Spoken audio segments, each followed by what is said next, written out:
Format numerology நேயர்களுக்கு நர்மதாவின் அன்பான வணக்கம். நம்மளுடைய சேனலில் தொடர்ந்து பல்வேறு விதமான ஃபார்மட் நியூமராலஜி மற்றும் ஆன்மீகம் சம்பந்தமான தகவல்கள் பார்த்துட்டு இருக்கோம். அந்த வகையில் இன்னைக்கு நம்ம பார்க்க போகிற இந்த ஒரு பதிவில் திருமண வாழ்க்கை வெற்றிகரமாக நகர்றதுக்கு என்ன மாதிரியான விஷயங்கள் மேற்கொள்ளணும் அப்படின்றத பற்றின தெளிவான விளக்கம் கொடுக்கறதுக்காக நம்ம கூட இன்னைக்கு ஃபார்மட் நியூமராலஜியினுடைய தந்தை டாக்டர் மகா தனசேகர் ராஜா அவர்கள் இணைஞ்சிருக்கிறாங்க. வணக்கம் சார். வணக்கம்மா.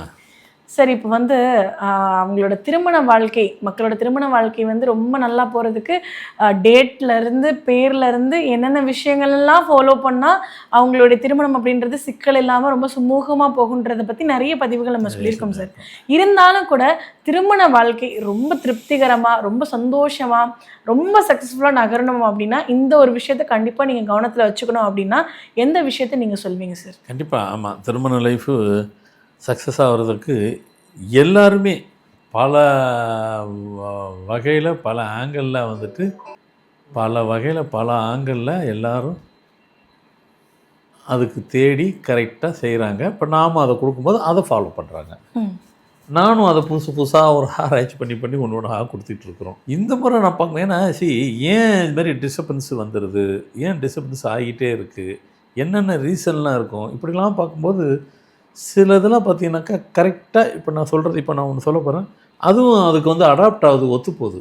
இப்போ ஒரு மணமகள் அப்படிங்கிறவங்களுக்கு திருமணம் நடக்க போகுது. இப்போ அவங்க என்ன பண்ணிட்டாங்க, அவங்களுக்கு பொருத்தம் இருக்கான்ட்டு ஜாதகப்படி பார்த்தாங்க, இருக்குது. எண்கணித பிரகாரம் பார்த்துட்டாங்க, அங்கேயும் இருக்குது. எல்லா ஆஸ்பெக்ட்ஸ்லேயும் பார்த்தாங்க, எல்லாமே கரெக்டாக இருக்குது. திருமணம் போய் வைக்க போகிறாங்க. ஒரு கல்யாண மண்டபத்தில் போய் இதை வைக்க போகிறாங்க. வச்சு பார்த்தாக்கா திருப்பி ஏதோ ஒரு ஆஸ்பெக்ட்ஸில் ஏதோ ஒரு இதில் தொந்தரவு கொடுக்குது, நடக்குது. என்னன்னு பார்த்தாக்கா திருப்பி அஸ்ட்ராலஜியில் போய் பார்த்துருப்பாங்க. அவங்க தான் சொன்னாங்க பண்ணலான்ட்டு. இப்போ வந்ததுக்கப்புறம் கேட்குறாங்க, வேறு ஏதோ சொல்கிறாங்க. என்னங்க உங்களுக்கு கேட்டு தான் வச்சுக்கோனாக்கா ஏதோ ஒன்று சொல்ல போகிறாங்க, நம்ம அதுக்குள்ளே போகல. ஆனால் வருது. நாம் சொல்கிற மாதிரி ஒவ்வொன்றும் ஆராய்ச்சி பண்ணி சொல்லிக்கிட்டே இருக்கிறோன்னு வைக்க. இப்போ என்ன சொல்ல போகிறோன்னாக்கா உங்களுக்கு அதிசயமாகவும் இருக்கும், ஆச்சரியமாக இருக்கிற மாதிரி இருக்கும். ஆனால் நீங்கள் நடுவில் கேள்வி கேளுங்க அதுக்காக. கண்டிப்பாக சார். ஏன்னா ஒவ்வொரு விஷயத்தையுமே நீங்கள் சொல்கிறப்போ இதெல்லாம் கூட இருக்குமா, இப்படிலாம் கூட இருக்குமா அப்படின்னு எல்லாரும் யோசிக்க வைக்கிற மாதிரியான பதில்கள் தான் சொல்லிட்டு இருக்கீங்க. அதான் இப்போ சொல்ல போகிறேன். என்னன்னாக்கா அதை நான் முதல்ல சொல்கிற பொறுத்தரும் ஒரு கல்யாண மண்டபம் வைக்கிறீங்க. அந்த வைக்கிற கல்யாண மண்டபம் கூட அவங்களுக்கு கனெக்ட் ஆகுது அப்படின்னு பார்த்துருக்கோம். சார், இப்போ மண்டபத்தை நம்ம பேர்லையா சார் கட்டியிருக்கோம், அதுக்கும் இதுக்கும் எப்படி சார்? அதே தான், நல்ல கேள்வி. மண்டபம் நம்ம பேர்லையே கட்டியிருக்கிறோம். அது யார் ஓனரோ அவர் டேட் ஆஃப் பர்த்துக்கு வேணால் ஒரு நியூமராலஜி பார்த்து வச்சுருப்பாரு. நல்ல கேள்வி. நம்ம மண்டபத்தை நம்ம கல்யாணம் தானே பண்ணிவிட்டு வெளியே வந்துட போகிறோம், நம்மளாம் வாங்கிக்கிட்டோம் இல்லையே. கரெக்டு. அப்படி பார்த்தாக்கா இப்படி கூட ஒரு கேள்வி கேட்டுக்கலாம். ஓலா காரில் போகிறோம், இது மாதிரி வாடகைக்கு வண்டியில் போகிறோம். அந்த நம்பரு அவர் ஓனருக்கு வேணால் ஒத்து போதோ என்னமோ தெரியல. நம்ம ட்ராவல் பண்ணுறவங்க பேரில் ஒத்து போகலைன்னாக்கா அதுக்கு எதனா ப்ராப்ளம் வந்துடும் அப்படின்லாம் கணக்கு இருக்கா அப்படி கூட நீங்கள் கேட்கலாம். அதுக்கு பதில் ரெடியாக தான் வச்சுருக்கிறேன் சொல்ல போகிறேன். ஏன்னா நாங்கள் முதல் கேள்வியிலே பதிலுக்காக ஆர்வமாக காத்துட்ருக்கோம், அடுத்த கேள்விக்கு நாங்கள் இன்னும் பயணப்படலை. அதனால் அப்போது முதல் கேள்விக்கே என்ன நான் சொல்ல வரல, அப்புறமா தான் அங்கே வரப்போகுது. அதுக்கு பதில் சொல்லிடுறேன். இப்போ இது வரைக்கும் கேள்வியாக கேட்டிருக்கு, ஒரு பதிலாக சொல்ல போகிறேன். கல்யாண சத்தத்துக்கு கல்யாண மண்டப மகாலுக்கு இவங்களுக்கு அப்படின்னு இருக்குது. அதுக்கு என்ன நம்பர்னு சொல்ல போகிறேன். பண்ணால் என்னன்னு சொல்ல போகிறேன். அடுத்த கேள்விக்கு ஒரு கேள்வி கேட்டீங்க, ஓலாவில் போகிறோம், அது நமக்கு பொருந்துதான் இல்லையான்னு. ஓலாவில் போனாக்கா அந்த வண்டி நம்பரை நம்ம ட்ராவல் பண்ணும்போது நம்ம யூஸ் பண்ணுற விசிட்டிங் கார்ட்லேயோ வேறு எதுலேயோ போட்டுக்கிறல. ஆமாம். ஆனால் கல்யாணம் பண்ணாக்கா மகால் பேரை போட்டுக்கிறோம். ஓகே, திருமண மண்டபத்துடைய அட்ரஸ் எல்லாத்தையும் அப்படின்னு போடுறோம். அது நீங்கள் கொடுத்த பத்திரிக்கை 1000 பேர் படிக்கிறாங்களா, 500 பேர் படிக்கிறாங்களா, 2000 பேர் படிக்கிறாங்களா, 10,000 தெரியல, அவ்வளோ வைப்பு உள்ள வேலை செய்யுது. ட்ராவல் பண்ணும்போது அந்த வண்டி நம்பரை நம்ம போடலை, அவ்வளோதான். ட்ராவலோடு சரி, பயணத்தோடு சரி, அதை மறந்துடுவோம். அந்த வண்டியில் ஏறும்போது கூட அது எந்த வண்டி நம்பரும் கூட நம்ம பார்க்க மாட்டோம், தேவையில்லை. இறங்கும்போதும் தெரியாது. கல்யாண மண்டபம் அப்படி இல்லை. கல்யாணம் பண்ணும்போது பார்க்குறோம், முடிக்கும்போது சொல்லிக்கிட்டே இருக்கிறோம். இதில் அட்ரஸ் கேட்குறவங்களுக்கு 1000 பேருக்கு 2000 முறை பதில் வேறு சொல்கிறோம். அந்த பேர் நம்மள போய் கனெக்ட் ஆயிடுது. சரி, இப்போ வந்து மண்டபத்தோடைய பேரை வந்து பத்திரிக்கையில் போடுறோம், அதை நிறைய பேர்கிட்ட சொல்கிறோம், அதனால் வந்து அதோட பாசிட்டிவிட்டியோ நெகட்டிவிட்டியோ அந்த கப்புள்ஸை வந்து தாக்கும்னு சொல்கிறீங்க சார். இப்போ சில பேர் வந்து கோவிலில் வைக்கிறாங்க. இப்போ கோவிலில் வைக்கிறவங்களுக்கும் இந்த கோவிலில் தான் இருக்கணும் அப்படின்ற மாதிரி ஏதாவது விஷயங்கள் இருக்குமா? அந்த கோவிலில் வைக்கிறது கூட அவங்க லைஃப்பில் ஏதாவது ஒரு பிரச்சனைகள் அந்த மாதிரி ஏதாவது கொடுக்கறதுக்கு வாய்ப்பு இருக்குமா சார்? அது அந்த மண்டபத்துக்கு ஒன்று ஒன்றா முடிச்சு அவுத்துடுறேன். இதுக்கு முடிச்சு அவுத்துட்டேன். இப்போ மண்டபத்தில் இப்போ வந்துட்டு லக்ஷ்மி மஹால் அப்படின்னு ஒன்று இருக்குது. யார் பேரோ, ஓனர் யாரோ, லக்ஷ்மி மஹால் அப்படின்னு பார்த்தா நியூமராலஜி பார்த்தா என்னோட இப்போ நான் சொல்லி அடுத்த செகண்ட் டெக்கரேஷன் போட்டு 33 வருது, நீங்களே சொல்லியிருப்பீங்க. அவ்வளோ ஷார்ப்பாக இருக்கீங்க. ஆமாம், லக்ஷ்மி 19, மஹால் 14 வருது, 33 ரைட். 6 பேர் இருக்குது. அவங்க வந்து வச்சவங்க 6ஆம் தேதி பிறந்திருப்பார் அந்த ஓனரு. 6ஆம் தேதி அவருக்கு சக்ஸஸ், பெரிய சக்ஸஸ். இதில் மணமகன் மகன்லாம் மணப்பெண் மணமகன்ட்டு அவங்க இதில் யாருன்னா ஒருத்தருக்கு 12ஆம் தேதி பிறந்திருக்காங்க, இல்லை 30ஆம் தேதி பிறந்திருக்கிறாங்க. அப்படி பிறந்தவங்க அந்த லக்ஷ்மி மஹாலில் போய் கல்யாணம் பண்ணாக்கா அவங்களுக்கு கண்டிப்பாக திருமண லைஃப்பில் பிரச்சனை கொடுக்குது. என்ன பிரச்சனை கொடுக்குது? நிறைய இருக்குது. நம்ம ஒரு டேட்டுக்கு ஒன்று சொல்ல போகிறேன். இதில் பண்ணிக்கிறதாக்கா கண்டிப்பாக அவங்களுக்கு அந்த குழந்தை பாக்கியம் தள்ளி போகும், இல்லாமலும் இருக்கலாம். தள்ளி போகிறதுக்கு இது ஒரு காரணம். என்ன சார் புது குண்டு போடுறீங்க? ஆமாம், நம்ம கான்செப்டில் ஃபார்மட் நியூமராலஜி படி 3, 6 வராது, கனெக்ட் ஆகாது.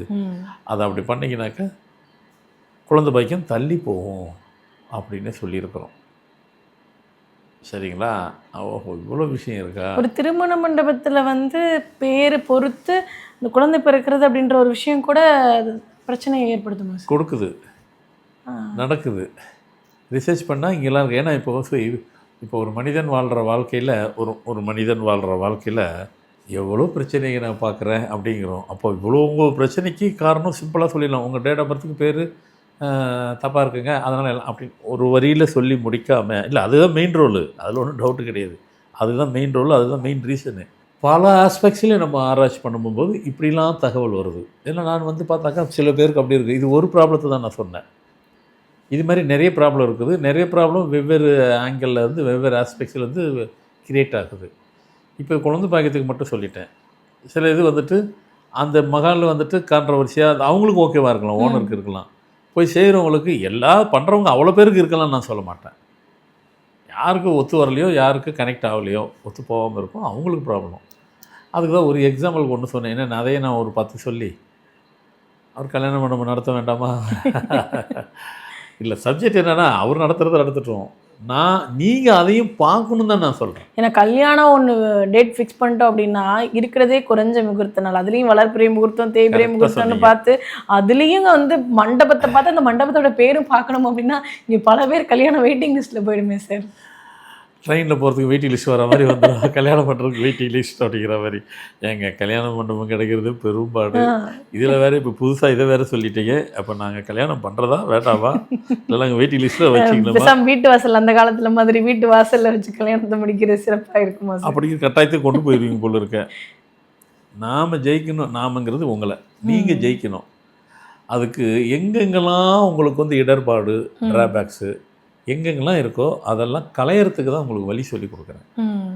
நீங்கள் தான் அதை பார்த்துக்கிறணும், நீங்கள் தான் செஞ்சுக்கணும். இதுவும் ஒரு ரீசன், ஒரு காரணமாக இருக்கிறதுங்கிறது சொல்லப்படுகிறது. அப்போ நம்ம அதை பண்ணும்போது ஏங்க அவ்வளோ பேர் அங்கேயோ போய் நிற்க போகிறீங்க, கியூவில் நிற்க போகிறீங்க. அங்கே இல்லைன்னா வேறு எங்கன்னா போய்க்கிங்க. நம்பர் பாருங்கள், எல்லாத்தையும் பார்க்குறோம் இல்லைங்களா? அப்புறம் ஒரு சினிமாவுக்கு போனால் கூட தேட்டரில் வந்துட்டு உங்கள் வசதிக்கு எதுக்கும் அந்த இதெல்லாம் எடுக்கிறீங்க. சும்மா என்டர்டெயின்மெண்ட்டுக்கு ஒரு 2 ஹவருக்கு நீங்கள் அவ்வளோ கேர் எடுக்கிறீங்க. லைஃப்பை டோட்டலாகவே என்டர்டெயின்மெண்ட்டாக இருக்கிறதுக்கு ஏன் எடுக்கக்கூடாது? எடுக்கணும். ஒரு டைம் தானே எடுக்க போகிறீங்க, அப்புறம் என்ன இருக்குது? கண்டிப்பாக எடுங்க, ஒன்றும் தவறு கிடையாது. பார்த்து செய்யுங்க. அதனால் ஒரு டைம் கல்யாணன்றது திருமணன்றது ஒரு முறை நடக்க போகிற திருமணத்துக்கு இவ்வளோ மெனக்கெடணுமா? மெனக்கெடுங்க தான் நான் சொல்கிறேன். ஏன்னா ஒரு டைம் தான் நம்ம எல்லாமே பார்க்க போகிறோம். அப்போது இவ்வளோ அனலைசேஷன் இருக்குது, இவ்வளவும் பார்க்கணும். பார்த்து பண்ணால் தான் சரி வரும். சரி வர்றதுக்கு தான் நம்ம உங்களுக்கு இவ்வளோ எடுத்து கொடுக்குறோம். அடுத்து ஒரு கேள்வி கேட்டீங்க, கோயிலில் வைக்கிறோமே. ஆமாம், அப்போது அது நம்பரு நான் முதல்ல சொல்கிறேன். கோயிலுங்கிறது கடவுள். கடவுளோட வைப்ரேஷன் வேறு, கடவுளுடைய வழிமுறையே வேறு, மனிதனுடைய வழிமுறை வேறு. அவங்களுக்கு பொருந்ததுனாக்கா அங்கே போகிறோம், அவ்வளோ பேருக்கு பொருந்ததுன்னு அர்த்தம். அதனால் அது வந்து இதில் கனெக்ட் ஆகாது. நாம் வாழ்கிற வாழ்க்கையினுடைய வழிமுறைகளே வெவ்வேறு. அதுக்கு இதுக்கு சம்மந்தம் இல்லை. அதில் நம்ம கனெக்ட் பண்ணக்கூடாது, அதை பார்க்கவும் கூடாது, கேட்கவும் கூடாது. கோயிலுக்கு இப்போ நான் கூட கோயில் கட்டியிருக்கிறேன், அந்த கோயிலுக்கு அவருக்கு அது பொருந்திருச்சு, முடிஞ்சு போயிடுச்சு. அது அவருக்கு உண்டானது நம்பரு. கோயிலுக்கு கடவுளுக்கு உண்டான நம்பர்னு ஒன்று இருக்குது. என்னங்க புதுசாக சொல்கிறீங்க? இருக்குது. அந்த நம்பரை கனெக்ட் பண்ணுற மாதிரி வச்சுக்கிறோம். ஓகே. இப்போ வந்து நீங்கள் சொல்கிற மாதிரி கனெக்டிவிட்டி இருக்கக்கூடிய பேர்களில் வைக்கக்கூடிய கோயில்கள் தான் வந்து பிரசித்தி பெற்ற கோயிலாக மாறுதா சார்?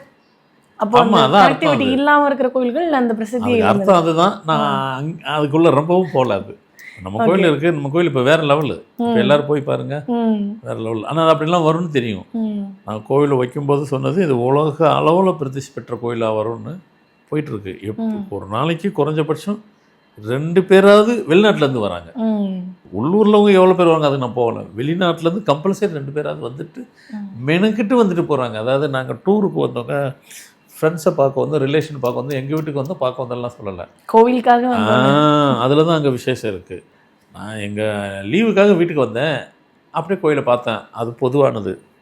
கோயிலுக்காக மெனக்கிட்டு வெளிநாட்டிலேருந்து செலவு பண்ணி பல நாடுகள்லேருந்து வந்துட்டு போகிறாங்க. அதனால் அது குறைஞ்சபட்சம் 2 பேர். 2 பேருங்கிறது சின்ன விஷயம் இல்லை. அது கண்டிப்பாக சார். மெனக்கிட்டு வர்றது, மெனக்கிட்டு வராமல் பல வேலையோடு வர்றது அது வேறு. நான் அது கவுண்டிங்கே கொடுக்கல. அப்படின்னா வந்து பார்த்துக்கோங்க. அதனால் இது எதுக்காக சொல்ல வரேன் அப்படின்னு கேட்டாக்கா, இப்போ கூட ஒருத்தர் மெசேஜ் போட்டிருக்கிறாரு காலம்பரை. அவர் ஸ்ரீலங்கா, வேறு சொல்லலை. இப்போ சொல்லும்போது சொல்லியிருப்பார் அவர் நானாக கூட இருக்கும்போன்ட்டு. இந்த கோயில் அவர் சொல்கிறார், அவர் மெசேஜ் போட்டிருக்கிறாரு, நான் ஒரு 5 வருஷம் கரியரில் வந்து அவ்வளோ அவஸ்தைப்பட்டேன். ஆனால் இந்த கோயிலுக்கு வந்துட்டு போயிட்டு 6 மாதத்தில் லைஃப்லேயே வந்து பெரிய கம்பெனியில் பெரிய சொஃபிஸ்கேட்டடான ஜாப் கிடச்சிருச்சு. அப்போ பல கர்மாவை மாற்றக்கூடிய கோயில் இருக்குங்கிறது நான் இது மூலிமா நான் தெரிஞ்சுக்கிறேன். ஏன்னா எனக்கு கோயிலை பார்க்கும்போது தெரிஞ்சிருச்சு அவ்வளோ பவர்ஃபுல்லுன்னு. ஆனால் இங்கே வந்துட்டு போனதுக்கப்புறம் அது ப்ரூஃப் எனக்கு அப்படின்றாரு. அதுமாதிரி எதுக்காக சொல்ல, அது வெளிநாட்டில் உள்ளவங்கள சொல்கிறேன். அப்போ வெளிநாட்டிலேருந்து இதுக்குன்னு வராங்க, வந்து அதனுடைய பலனை எடுத்துக்கிட்டு போகிறாங்க, அனுபவிச்சுட்டு போகிறாங்க. அது தொடர்ந்து இருக்கும். அப்போ கோயிலினுடைய வழிமுறை வேறு. அதனால் அங்கே போய் பண்ணாக்கா இந்த மாதிரி திருமணத்துக்கு அதுக்கும் கனெக்ட் ஆகாது. எந்த கோயிலெல்லாம் உங்களுக்கு வருதோ அந்த கோயிலெல்லாம் நீங்கள் திருமணம் பண்ணாக்கா சரி வந்துடும். கண்டிப்பாக சார். ஏன்னா வந்து திருமண வாழ்க்கையை வந்து ரொம்ப அழகாக நகர்த்திட்டு போகிறதுக்கு சின்ன சின்ன கரெக்ஷன்ஸை லைஃப்பில் பண்ணிக்கிட்டோம் அப்படின்னா ரொம்ப நல்லா இருக்கும் அப்படின்றது ரொம்ப தெளிவாக சொல்லியிருக்கீங்க. கண்டிப்பாக பார்த்துட்டு இருக்கக்கூடிய நேயர்களுக்கு இது ரொம்ப யூஸ்ஃபுல்லாக இருக்கும் நம்புகிறோம். ரொம்ப நன்றி சார். வணக்கம்மா.